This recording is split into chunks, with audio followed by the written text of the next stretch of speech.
يا أهل العراق، يا أهل الغيرة والحمية، يا أهل العراق، يا أهل الغيرة والحمية، صولاتكم وشجاعتكم ودماءكم لم تجف بعد مع أخوتكم بسوريا.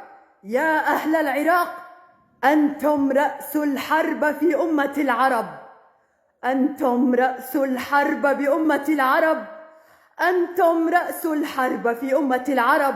بالأمس كانت مواقفكم مع الأخوة الخليجيين ضرب الأمثال في بصرة الخير.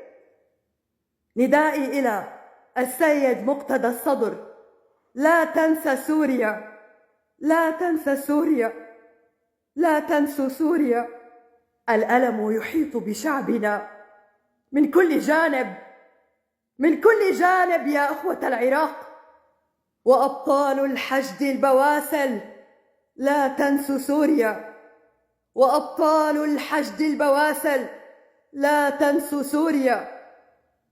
أهلنا في العراق شعبا وحكومة، لا تنسوا إخوتكم في سوريا، لا تنسوا سوريا.